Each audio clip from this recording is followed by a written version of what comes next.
My name is Sarah Celentano. I am currently working as the Chairman's Council Manager at the New York Historical Society in Manhattan, and I received my doctorate from UT Austin in 2016 in art and art history.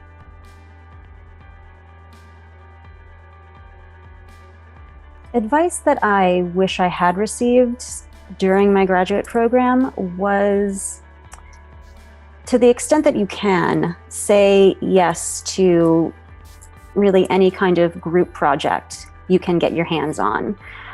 Something that I think makes the career transition particularly difficult for people coming out of humanities programs is that the work that we do is often very solitary.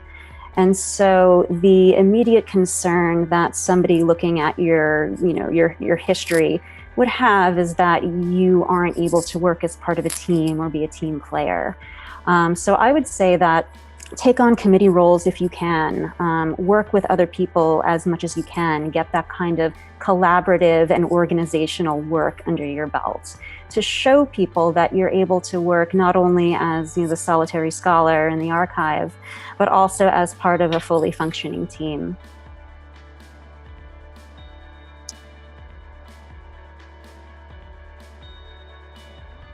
So in my current role at New York Historical, I am collaborating on a daily basis with members of the Board of Trustees, the board chair, the museum president, basically senior museum leadership, as well as all of our major donors. My job at New York Historical is essentially to cultivate and steward, essentially, and grow New York Historical's largest donor base. And ultimately being part of a team and knowing how to work with other people, knowing how to communicate ideas clearly and firmly, but also delicately when necessary, is incredibly important. The social skills and a lot of the cultural elements that you pick up going through academia, learning how to deal with hierarchy, are so essential to working as a part of a team, honestly.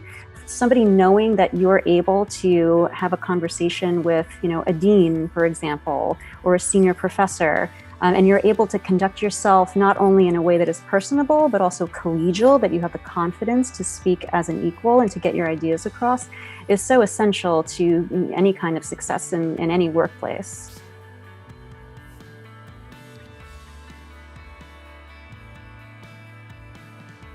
So one of the most exciting projects I work on currently is an annual conference that is delivered exclusively to members of this major donor group. And as somebody with a love of history, as an art historian working in a museum, even though I am in the development department, my ability to make history compelling has been essential to creating a lot of the marketing materials, for these conferences, even convincing other people to join this membership program by getting them excited about what the content is, has been, I would say, central to the success of growing this donor group. I would also mention that when you make a career transition like I have, you may feel like you have to hide the fact that you have a PhD. I know that initially I thought I had to do this. I was so close to leaving my PhD off of my resume, but I didn't.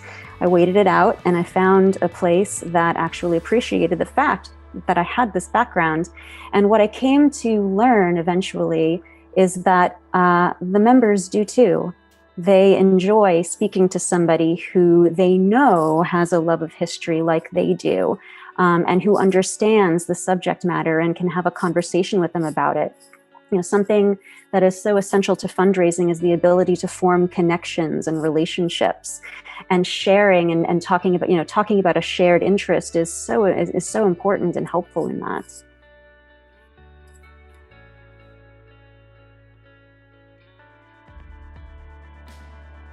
I had to go over it very carefully and kind of read between the lines and look at the skills that I had picked up as an academic and think about how I could change the language to make them more relevant to what somebody in, say, development might be looking for.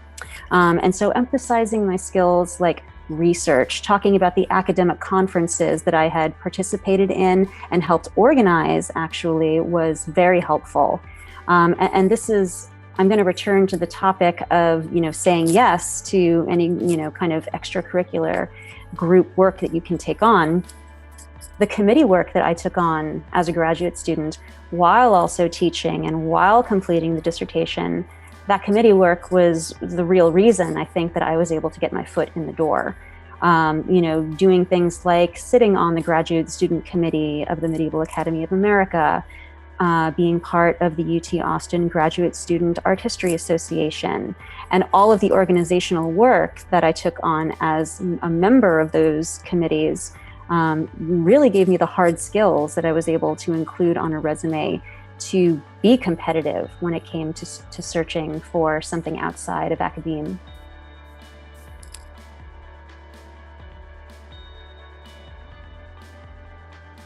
So I go into this with the caveat that everybody's resources are different and the level of resources you have are different. It really depends on what you have time to do. I was trying to do anything possible to help me acquire additional skills, whether that was doing committee work or, taking on freelance writing projects or things like that. And in that, keeping alive all of the connections I made through those various projects. I would say just be very open with people about where your search is and what you want and what you're looking for, because you really don't know who knows whom or what people's connections are. I find that now, just because mentorship and talking about careers is a particular interest of mine, I'm unearthing connections that I've had for years that never knew existed. So I think that being very clear about where you're headed is important. And I know you may not even know very clearly where you're headed, but just talking about what your thoughts are about your career path is important. And I think a big obstacle for a lot of people in graduate school is getting past the, this shame that we're made to feel about even considering looking outside of academia for a career. And that's something that is hopefully starting to change. I think it is. There are more people like me who have made and people have been making this transition for years, but it's only become something we've started talking about openly and publicly in a forum like this very recently. So it's something that people have been doing for a very long time. But we are only now putting ourselves out there for one another as resources. And I think that calling on your resources, your personal resources, just people is important. Even if it's just, posting something on Facebook about your current thoughts, about where your career is going and questions you might have, it's all worth doing.